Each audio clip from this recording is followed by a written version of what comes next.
ദോഷമായി അവരുടെ ശരീരത്തിലൊക്കെ ദോഷമായി തീരുകയായിത്തീരും. ഇതുപോലെ ദൈവത്തിൽ നിന്ന് മാത്രം ലഭിക്കേണ്ട കാര്യങ്ങളെക്കുറിച്ചാണ് ഞങ്ങൾ നിങ്ങളോട് സംസാരിക്കാൻ പോകുന്നത്. പണം കൊടുത്തു കഴിഞ്ഞാൽ പലതും നമുക്ക് മേടിക്കാം, പക്ഷേ പാപമോചനം ലഭിക്കാൻ സാധിക്കത്തില്ല. എല്ലാ പ്രശ്നങ്ങൾക്കും കാരണം മനുഷ്യൻ പാപിയാണ്. പാപം കാരണമാണ് മനുഷ്യന്റെ ജീവിതത്തിൽ ഇങ്ങനെയുള്ള കാരണങ്ങൾ സംഭവിക്കുന്നത്. രോഗങ്ങൾ വർദ്ധിക്കുന്നു, കുടുംബ കലഹങ്ങൾ വർദ്ധിക്കുന്നു, ആത്മഹത്യകൾ വർദ്ധിച്ചുകൊണ്ടിരിക്കുകയാണ്. ഇങ്ങനെ പ്രയാസങ്ങളും പ്രശ്നങ്ങളും നിറഞ്ഞിരിക്കുന്ന കാലഘട്ടത്തിൽ സ്വന്തം മാതാപിതാക്കളെ കൊല്ലുവാൻ മക്കൾക്ക് യാതൊരു ഭയമില്ല. സ്വന്തം മാതാപിതാക്കൾ മക്കളെ കൊല്ലുവാനും യാതൊരു ഭയമില്ലാത്ത ഒരു കാലഘട്ടം. ഈ കാലഘട്ടത്തെക്കുറിച്ച് ബൈബിൾ പറയുന്നത് അന്ത്യകാലഘട്ടമാണ്. ദുർഘട സമയങ്ങൾ നമ്മുടെ കുടുംബങ്ങളിലേക്കും ദേശങ്ങളിലൊക്കെ വന്നുകൊണ്ടിരിക്കുന്നു. എന്നാൽ അതിൽ നിന്നൊക്കെ നമുക്ക് രക്ഷപ്പെടുവാൻ ഒറ്റ മാർഗമേ ഉള്ളൂ. അത് ഞങ്ങളിവിടെ പ്രസംഗിക്കുന്ന കർത്താവ് യേശുക്രിസ്തുവിൽ കൂടി മാത്രമേ സാധിക്കത്തുള്ളൂ. ലോകത്തിൽ അതിവേഗത്തിൽ പ്രസംഗിച്ചുകൊണ്ടിരിക്കുന്ന ഒരു സുവിശേഷ സന്ദേശമാണ് യേശുവിനെ കുറിച്ചുള്ളത്. ലോകത്തിൽ ഏറ്റവും കൂടുതൽ ഭാഷകളിൽ തർജ്ജമ ചെയ്തിരിക്കുന്നത് വിശുദ്ധ ബൈബിളാണ്. ഏറ്റവും കൂടുതൽ ജനങ്ങൾ വായിച്ചുകൊണ്ടിരിക്കുന്നതും ബൈബിളാണ്. ബൈബിൾ കൂടി വചനത്താലാണ് ജനങ്ങൾക്ക് സമാധാനം ലഭിക്കുന്നത്. ആ ദൈവീയ സമാധാനത്തെക്കുറിച്ച് നിങ്ങളോട് സംസാരിക്കുവാൻ ഞങ്ങളുടെ കൂട്ടത്തിൽ രാജ എന്ന് പറഞ്ഞ സഹോദരനുണ്ട്. തന്റെ ജീവിതത്തിൽ ലഭിച്ചിരിക്കുന്ന ഈ സമാധാനം നിങ്ങൾക്ക് ലഭിക്കണമെങ്കിൽ ഞങ്ങളിവിടെ പ്രസംഗിക്കുന്ന വചനം നിങ്ങൾ വിശ്വസിച്ചാൽ ഉറപ്പായി ലഭിക്കും. ഇവിടെ അയച്ചരും യേശുവിന്റെ അടുക്കിലേക്ക് അനേകർ വന്നിട്ടുണ്ട്. അവരൊക്കെ സൗഖ്യത്തിനായിട്ടും അവരൊക്കെ പലവിധ വിടുതലായിട്ട് വന്നവരാണ്. യേശു ഒരു വ്യക്തിയെ പോലും കൈവിട്ടില്ല. അങ്ങനെയാണെങ്കിൽ നിങ്ങളുടെ സമയങ്ങൾ വളരെ വിലപ്പെട്ടതായിരിക്കും. ചില നിമിഷങ്ങൾ അത് നിങ്ങൾ ശ്രദ്ധിച്ചാൽ നിങ്ങൾക്ക് ജീവിതത്തിൽ അത് അനുഗ്രഹമായി തീരും. രാജിയെ മുമ്പോട്ട് ക്ഷണിക്കുന്നു.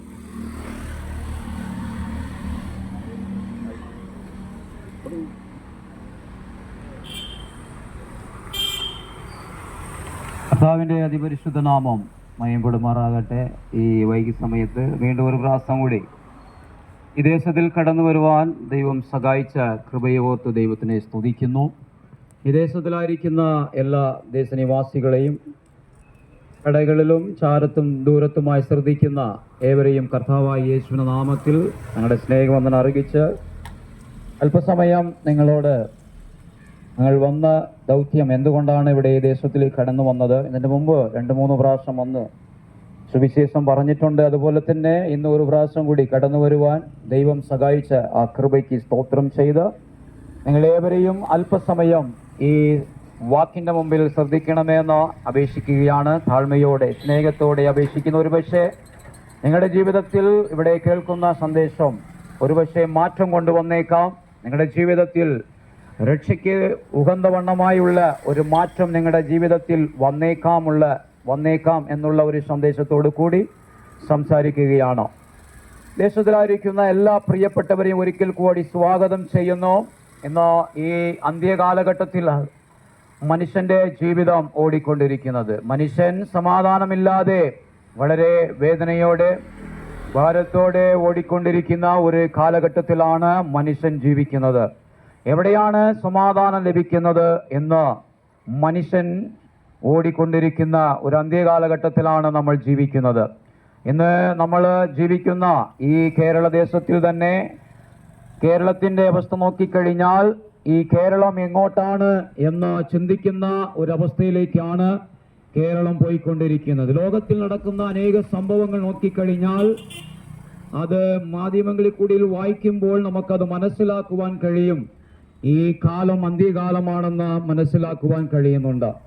പലവിധമായ പ്രശ്നങ്ങളും പ്രതികൂലങ്ങളും, ഭൂമി ഉലുക്കമും അതുപോലെ വെള്ളപ്പൊക്കമും അതുപോലെ തന്നെ ക്ഷാമങ്ങളും ഒന്ന് മനുഷ്യന്റെ ജീവിതം തകർന്നു പോകുന്ന ഒരു അനുഭവത്തിലാണ് ഈ അന്ത്യകാലഘട്ടം പോയിക്കൊണ്ടിരിക്കുന്നത്. എന്നാൽ മനുഷ്യന്റെ ആത്മാവിനെ കുറിച്ചുള്ള ഒരു സന്ദേശമാണ് നിങ്ങളുടെ മുമ്പിൽ ഞങ്ങൾ അറിയിക്കുന്നത്. പല വിഷയങ്ങളിലും നമ്മൾ ജാഗ്രതയോടെ ഓടിക്കൊണ്ടിരിക്കുമ്പോൾ മനുഷ്യൻ തൻ്റെ ആത്മാവിനെ കുറിച്ച് എത്രത്തോളം ജാഗ്രത പാലിക്കുന്നുണ്ട് എന്ന് നമ്മൾ ചിന്തിക്കേണ്ടത് ആവശ്യമാണ്. ഈ വൈകി സമയത്ത് ആ ചിന്തയെ കുറിച്ചാണ് ഇവിടെ ഞങ്ങൾ സംസാരിക്കുന്നത്. ഇവിടെ ഞങ്ങൾ വിളിച്ചു പറയുന്നത് സുവിശേഷം എന്ന് പറയുന്ന കർത്താവായ യേശുവിനെ കുറിച്ചാണ്. ഒരു വ്യക്തിയാണ് സുവിശേഷം എന്ന് പറയുന്നത്. ഈ സുവിശേഷം കേട്ടവർ മാനസാന്തരപ്പെടുന്നു, രക്ഷിക്കപ്പെടുന്നു, ജീവിതത്തിൽ മാറ്റം വരുന്നു, സമാധാനം ലഭിക്കുന്നു. അവരുടെ ജീവിതത്തിൽ സമാധാനത്തിന്റെ അപ്പുറത്ത് ആത്മാവിന് രക്ഷ കടന്നു വരുന്നു. അവൻ നിത്യരാജ്യത്തിക്ക് നേരെ നടത്തുന്ന ഒരു വ്യക്തിയായി മാറുന്നു. ഈ സുവിശേഷം എന്ന് പറയുന്നത് ഒരു രാജ്യത്തിന്റെയോ അല്ലെങ്കിൽ ഒരു മനുഷ്യന്റെയോ അല്ലെങ്കിൽ ഏതെങ്കിലും വിഭാഗത്തിന്റെയോ അല്ല, ഈ സർവ്വലോകം മുഴുവനെയും മാറ്റുന്നതാണ് സുവിശേഷം എന്ന് പറയുന്നത്. ഈ സുവിശേഷം ഒരു വ്യക്തിയാണ്. ആ വ്യക്തി എന്ന് പറയുന്നത് കർത്താവാകിയ യേശു ക്രിസ്തുവാണ്.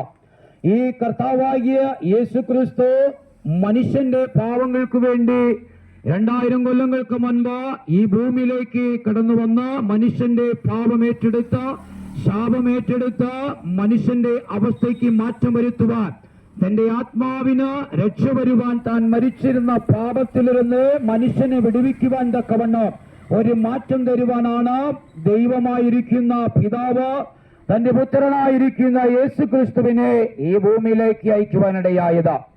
മനുഷ്യൻ താൻ തന്റെ പാപം വർദ്ധിച്ച് മുന്നോട്ട് പോകുവാൻ കഴിയാതിരിക്കുമ്പോൾ ദൈവം തന്റെ മക്കളെ തന്നോട് ചേർക്കുവാൻ തക്കവണ്ണം മനുഷ്യന്റെ പാപം പോക്കി അവനെ തന്നോട് ചേർക്കുവാനായി ഈ ഭൂമിയിലേക്ക് കർത്താവായ യേശുവിനെ ജഡാവതാരമെടുത്ത മനുഷ്യനോടൊപ്പം ജീവിച്ച് മനുഷ്യന്റെ അവസ്ഥ മനസ്സിലാക്കി അവന്റെ പാപത്തിനെ പോക്കുവാൻ തക്കവണ്ണം കാൽവരി ക്രൂസിൽ തറിക്കപ്പെടുവാനിടയായി, കൊല്ലപ്പെടുവാനിടയായി. അങ്ങനെ കൊല്ലപ്പെട്ട അവൻ 3-ാം നാൾ ഉയർത്തെഴുന്നേൽക്കുവാനിടയായി. കർത്താവായ യേശു ഈ ഭൂമിയിൽ 33.5 കൊല്ലം ജീവിച്ചു. 3.5 കൊല്ലം തന്റെ ശുശ്രൂഷ ചെയ്യുവാനിടയായി. ആ 3.5 കൊല്ലം ജനങ്ങളുടെ ഇടയിൽ അത്ഭുതങ്ങളും അടയാളങ്ങളും വീര്യപ്രവർത്തികളും ചെയ്യുവാനിടയായി. കുരുടനെ സൗഖ്യമാക്കി, മുടന്തനെ എഴുന്നേൽപ്പിച്ചു, മരിച്ചവനെ പോലും ജീവനോടെ എഴുന്നേൽപ്പിക്കുവാനിടയായി. അങ്ങനെ അത്ഭുത പ്രവർത്തികളും വീര്യപ്രവർത്തികളും ചെയ്ത ജനത്തിന്റെ പാപത്തിനു വേണ്ടി ക്രൂസിൽ തറിക്കപ്പെടുവാനിടയായി. സ്വന്തം ജനം തന്നെ യേശു ക്രിസ്തുവിനെ ക്രൂസിലേക്ക് അയക്കുവാനിടയായി. അങ്ങനെ ക്രൂസിൽ മരിക്കുന്നതിന് മുമ്പ് കർത്താവായ യേശു ഇങ്ങനെ പറയുവാനിടയായി, ഞാൻ മരിച്ച് 3-ാം നാൾ ഉയർത്തെഴുന്നേൽക്കുവാനിടയാകുമെന്ന് പറയുവാനിടയായി. അങ്ങനെ താൻ പറഞ്ഞതുപോലെ തന്നെ യേശു മരിച്ച് 3-ാം നാൾ ഉയർത്തെഴുന്നേൽക്കുവാനിടയായി. യേശു എന്തുകൊണ്ടാണ് മരിച്ചത്? എന്തുകൊണ്ടാണ് മരിച്ച് 3-ാം നാൾ ഉയർത്തെഴുന്നേൽക്കുവാനിടയായത്? യേശു ആരാണ് എന്ന് നാം മനസ്സിലാക്കേണ്ടത് ആവശ്യമാണ്. പലപ്പോഴും ഈ സുവിശേഷം എന്ന് പറയുന്ന ഈ യേശുവിനെ കുറിച്ച് പറഞ്ഞിട്ടുണ്ടെങ്കിലും ഈ വൈകുസമയത്ത് ഒരിക്കൽ കൂടി ആ യേശുവിനെ കുറിച്ച് പറയുവാൻ ദൈവം തന്ന അവസരത്തിന് ദൈവത്തിന് നന്ദി പറയുകയാണ്.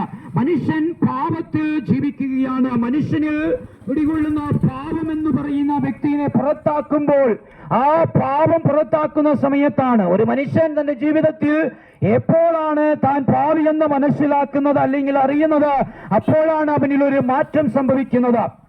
താൻ മനുഷ്യൻ പാപി എന്ന് മനസ്സിലാക്കണമെങ്കിൽ അവൻ യേശുവിലേക്ക് കടന്നു വരണം. അവനിലേക്ക് വചനം എത്തിച്ചേരണം. ഹൃദയത്തിലേക്ക് അവൻ വചനം സ്വീകരിക്കണം. ഈ യേശുവിനെ അവൻ വിശ്വസിക്കണം. അപ്പോഴാണ് തന്റെ ഹൃദയത്തിൽ അല്ലെങ്കിൽ തന്റെ ജീവിതത്തിൽ കടന്നു വരുന്ന പാപമെന്ന് പറയുന്ന വ്യക്തിയെ അവനെ പുറത്താക്കുവാൻ കഴിയത്തുള്ളൂ.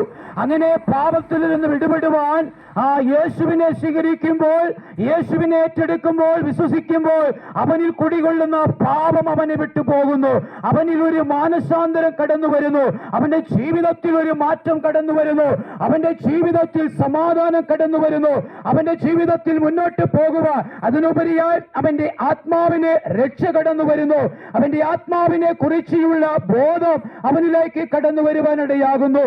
ആദ്യം പറഞ്ഞതുപോലെ തന്നെ പല വിഷയങ്ങളെ കുറിച്ച് നമ്മൾ ജാഗ്രത പാലിക്കുമ്പോൾ ദൈവം തന്നെ ആത്മാവിനെ കുറിച്ച് നമ്മൾ ജാഗ്രത പാലിക്കുന്നില്ല.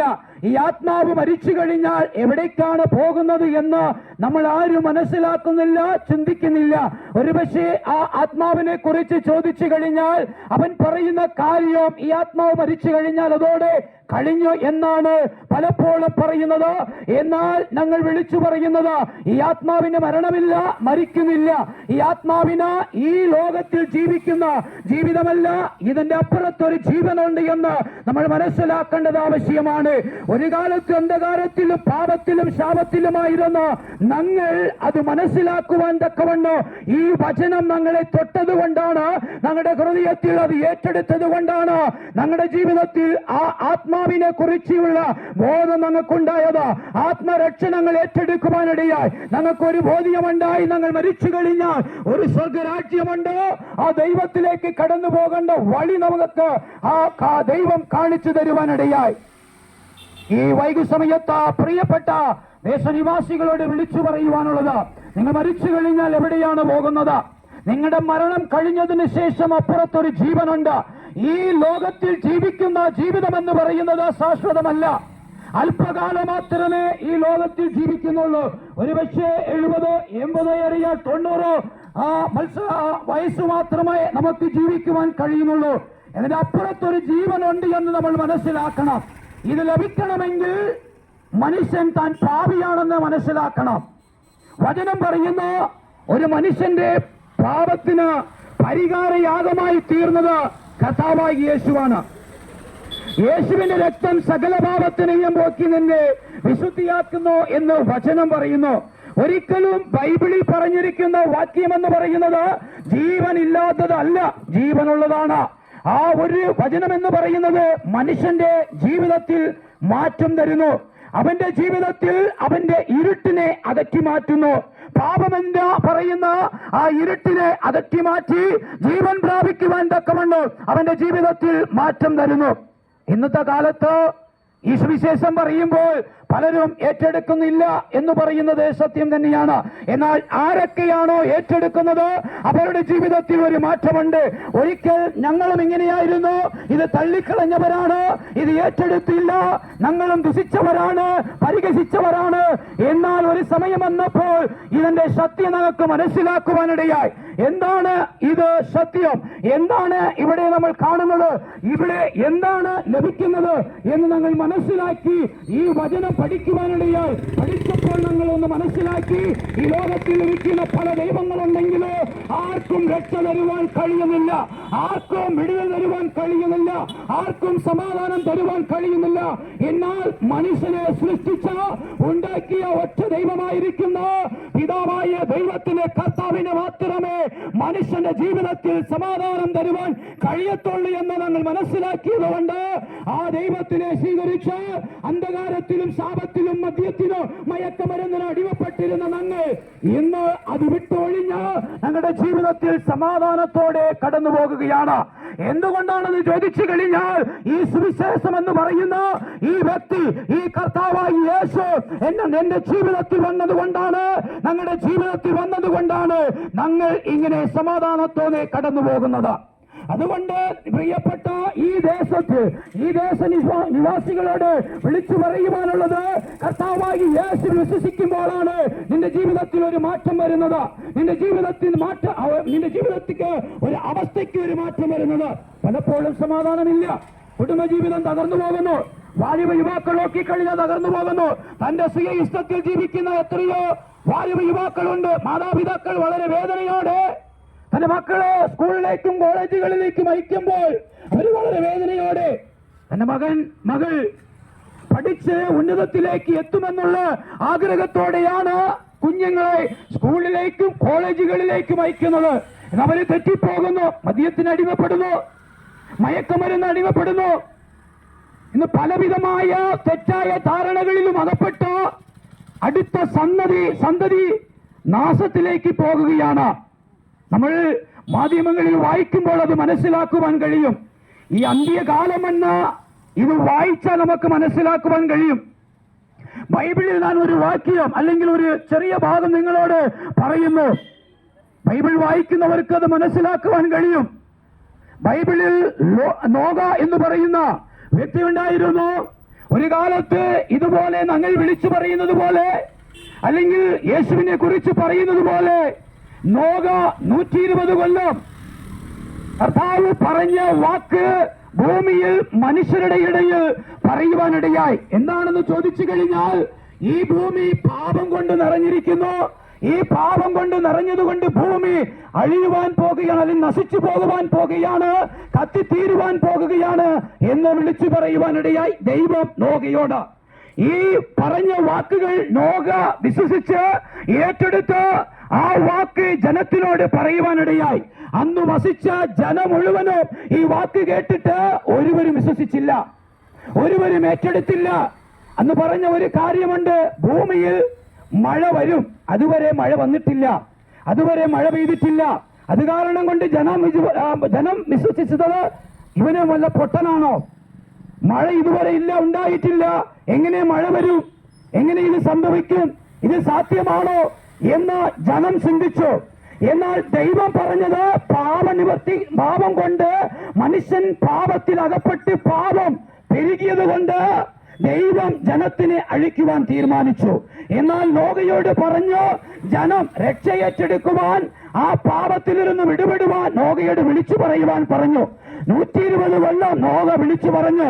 എന്നാൽ ഒരു ജനം പോലും വിശ്വസിച്ചില്ല, ഏറ്റെടുത്തില്ല, പരിഹസിച്ചു, നിന്ദിച്ചു.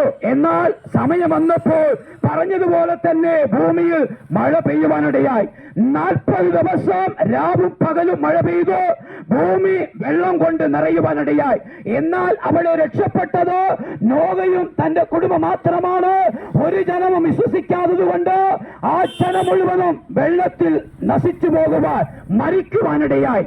പ്രിയപ്പെട്ടവരെ, ഒരുപക്ഷെ നിങ്ങളുടെ ജീവിതത്തിൽ ഞങ്ങൾ ഇവിടെ വിളിച്ചു പറയുന്നു, കർത്താവായി യേശുവിനെ സ്വീകരിക്കുമ്പോൾ, വിശ്വസിക്കുമ്പോൾ ഒരു മാറ്റം വരും, ഒരു സമാധാനം വരും.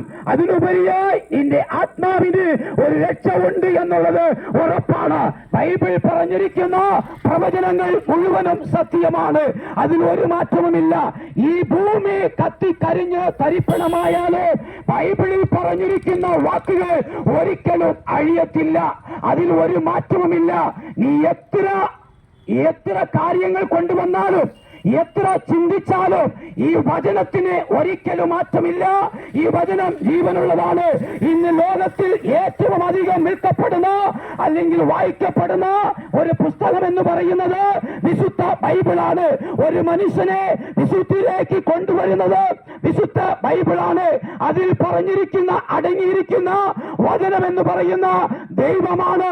അത് കർത്താവാകിയ യേശുവാണ്. യേശു ഒരു മനുഷ്യനെ ഇരുട്ടിന്റെ അവസ്ഥയിൽ നിത്യ വെളിച്ചത്തിലേക്ക് കൊണ്ടുവരുന്നതാണ്. അവന്റെ ആത്മാവിനെ നരകത്തിലിരുന്ന് പുറത്തേക്ക് കൊണ്ടുവന്ന് നിത്യരാജ്യത്തിലേക്ക് കൊണ്ടുചെല്ലുന്നതാണ്.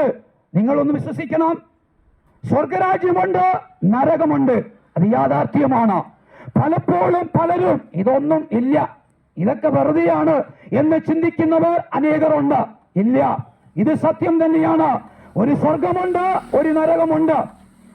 ഈ വൈകസമയത്ത് ഞങ്ങൾ വിളിച്ചു പറയുന്ന യേശു നിന്നെ സ്വർഗരാജ്യത്തിലേക്ക് ക്ഷണിക്കുകയാണ്. ഒരു മനുഷ്യൻ പാപത്തിലകപ്പെട്ട, രക്ഷിക്കപ്പെടാതെ, മാനസാന്തരപ്പെടാതെ, യേശുവിനെ ഏറ്റെടുക്കാതെ, വിശ്വസിക്കാതെ ആരാണോ ഇതിൽ മാറി ഒരു മരണത്തിൽ കടന്നു പോകുന്നത്, അവന് ഒരു ന്യായവിധി വരും. അവിടെ ദൈവം ന്യായം വിധിക്കുന്ന ഒരു ദിവസമുണ്ട്. അന്ന് ഈ വിളിച്ചു പറഞ്ഞ ഈ വാക്കുകൾ നിങ്ങളുടെ മുമ്പിൽ ദൈവം ഒരു സിനിമ കാണിക്കുന്നത് പോലെ കാണിക്കുവാനിടയാകും. ഈ വാക്ക് ആരാണ് വിശ്വസിക്കുന്നത്, ഏറ്റെടുക്കുന്നത്, അവനിൽ ദൈവം കടന്നു വരും. അവൻ രക്ഷിക്കപ്പെടണം. യേശുവിനെ വിശ്വസിച്ച, രക്ഷ ഏറ്റെടുത്ത് തന്റെ ആത്മാവിൽ രക്ഷ പ്രാപിച്ച, പരിശുദ്ധാത്മാവിന്റെ അഭിഷേകം പ്രാപിച്ച നിത്യരാജ്യത്തിലേക്ക് പോകുവാനിടയാകും. ഈ ദൈവം, ഈ വിളിച്ചു പറയുന്ന കർത്താവ് ഒരു വാക്കിങ്ങനെ പറയുവാനിടയായി. ഞാൻ പോകും, ഈ ലോകമിട്ട് മരിച്ച് 3-ാം നാൾ ഉയർത്തെഴുന്നേറ്റ് ഞാൻ പോകും. പോയതിനു ശേഷം വീണ്ടും വരും. ഞാൻ പോകുന്നത് നിങ്ങൾക്ക് വേണ്ടി ഒരു സ്ഥലം ഒരുക്കുവാനാണ്. ഞാൻ സ്ഥലം ഒരുക്കിയതിനു ശേഷം വീണ്ടും ഞാൻ ഈ ഭൂമിയിൽ കടന്നു വരും. കടന്നു വന്ന് ദൈവത്തെ വിശ്വസിക്കുന്ന ഒരു കൂട്ടം ജനമുണ്ട്. അവരെ തന്റെ കൂടെ ചേർക്കുവാനായിട്ട് ഈ ഭൂമിയിലേക്ക് കടന്നു വരും. ഈ കടന്നു വരുന്ന ഈ ഒരു അന്ത്യ കാലഘട്ടമാണെന്ന് നമ്മൾ മനസ്സിലാക്കേണ്ടത് ആവശ്യമാണ്. ഒരു ന്യായവിധി വരുമ്പോൾ ന്യായാസനത്തിന് മുമ്പിൽ നമ്മൾ നിൽക്കേണ്ടത് ആവശ്യമാണ്. ദൈവം വരുമ്പോൾ നിങ്ങൾ കൂടെ പോകണമെങ്കിൽ ദൈവത്തിനെ വിശ്വസിക്കണം. ഈ ഭൂമിയിൽ ഒരു ഭരണമുണ്ട്. ആ ഭരണം സാത്താനിക ഭരണമാണ്. ഈ ലോകം മുഴുവനും ഒന്നുകൂടുവാൻ പോകുന്നു. ഈ ലോകം മുഴുവനും ഭരിക്കുവാൻ ഒരു വ്യക്തി എഴുന്നേക്കുവാൻ പോകുകയാണ്. ആ സമയം വരുന്ന കാലം അടുത്തിരിക്കുകയാണ്. 7 കൊല്ലം ഭരിക്കുവാൻ പോകുന്നു. 3.5 കൊല്ലം ഉപദ്രവ കാലമാണ്. 3.5 കൊല്ലം ഉപദ്രവ കാലം 3.5 കൊല്ലം മഹാ ഉപദ്രവ കാലമാണ്. ഈ കാലത്തിൽ അകപ്പെടാതിരിക്കണമെങ്കിൽ ഇവിടെ വിളിച്ചു പറയുന്നു, യേശുവിനെ നിങ്ങൾ വിശ്വസിക്കണം. വിശ്വസിച്ചു കഴിഞ്ഞാൽ നീയും നിന്റെ കുടുംബവും രക്ഷ പ്രാപിക്കുവാനിടയാകും. നീ മാത്രമല്ല, നിന്റെ ആത്മാവിന് രക്ഷമുണ്ട്. നിന്റെ ആത്മാ മരിക്കത്തില്ല, അത് ജീവനുള്ളതാണ്. നിങ്ങൾ തന്നെ ഈ വൈകസമയത്ത് തീരുമാനിക്കാം. ഞാൻ നരകത്തിലേക്ക് പോകണോ, സ്വർഗത്തിലേക്ക് പോകണോ? നിന്റെ ആത്മാ രക്ഷിക്കപ്പെടണോ, രക്ഷ ഏറ്റെടുക്കണോ? ഇല്ല, ഇത് മതി, ഞാൻ നാശത്തിലേക്ക് പോകണോ എന്ന് നിങ്ങൾ തീരുമാനിക്കാം. ഇവിടെ ഞങ്ങൾ വിളിച്ചു പറയുന്ന യേശുവിനെ നീ സ്വീകരിക്കുമ്പോൾ നിന്റെ ജീവിതത്തിൽ മാറ്റോ, ഒരു സമാധാനം, നിന്റെ ദേശത്തിന് മാറ്റോ, നിന്റെ കുടുംബത്തിന് മാറ്റോ, അതിനുപരിയായി നിന്റെ ആത്മരക്ഷ പ്രാപിച്ചോ ദൈവത്തിലേക്ക് കടന്നു പോകുവാനിടയാകും. അതുകൊണ്ട് പ്രിയപ്പെട്ട ദേശനിവാസികളെ, ഇവിടെ എന്റെ വാക്കുകൾ ചുരുക്കുവാൻ ആഗ്രഹിക്കുന്നു. ഇത്രയും സമയം കേട്ട ഈ വാക്കിന്റെ മുമ്പിൽ ഒരു പക്ഷേ നിങ്ങൾ വിശ്വസിക്കുമെങ്കിൽ തീർച്ചയായിട്ടും ഒരു മാറ്റമുണ്ടാകും. ഇല്ലെങ്കിൽ ഈ അന്ത്യകാലത്ത് ഈ നടക്കുന്ന ഓരോരു സംഭവം ഓർക്കുമ്പോൾ നിങ്ങൾ ഓർത്തേക്കണോ, ഈ അന്ത്യകാലത്തിലാണ് നമ്മൾ കടന്നുപോയിക്കൊണ്ടിരിക്കുന്നത്. ഈ ആത്മാവിന് രക്ഷ വേണമെങ്കിൽ യേശുവിനെ സ്വീകരിക്കുക, വിശ്വസിക്കുക, ഏറ്റെടുക്കുക, അപ്പന്റെ പാദപ്പടി ഒന്ന് സമർപ്പിക്കുക. ഈ വാക്കുകൾ കേട്ട് ഏവരെയോ ഈ ദേശത്തെയോ ദൈവം ധാരാളമായി അനുഗ്രഹിക്കുമാറാകട്ടെ എന്ന് പറഞ്ഞുകൊണ്ട് എന്റെ വാക്കുകൾ ചുരുക്കുന്നു. ആമേൻ.